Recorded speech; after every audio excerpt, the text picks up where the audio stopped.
I remember being very young and the Captains and the Kings being in my parents' bookshelf, and my mother saying, "You have to read this book." And for years, and I suppose it was almost a kind of a youthful rebellion thing where I said no, because I was being told to read it, I wouldn't read it.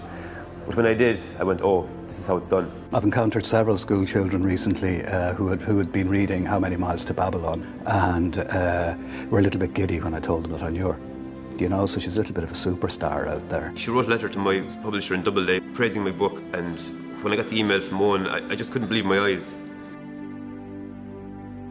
Everyone talks about the fact that she came to writing late in life.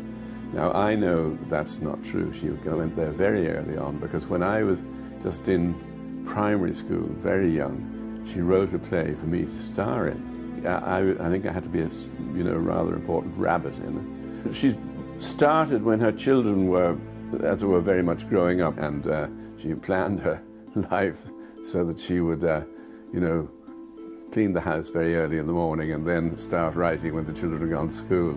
I think the first book I read by Jennifer would have been, like many, many other people, How Many Miles to Babylon. Well, I thought it was a wonderful book, and I was left wondering how a book about such a big subject could be so short. She compresses what she's trying to say into a very telling, readable storyline. She's such a kind of a pared-back, elegant style that really kind of makes a story so gripping and is told in such a beautiful way. A page in a Jennifer Johnston book does more than the words that are on the page. There are silences on the page, there are things that are unsaid on the page, and it's all really, really well crafted. If she'd just written The Captains and the Kings, I think she'd have a place among the greats, but she went on to write a lifetime of novels. I've just finished Shadow Story, and it was as powerful as her first books. Well-written work will endure, and Jennifer's work is extremely well written. She's damn good.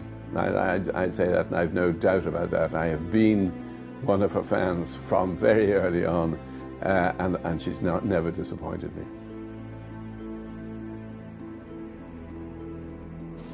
Hi Jennifer, it's Colin McCann calling from my noisy office in New York. I'm so delighted for you. Congratulations on the Lifetime Achievement Award.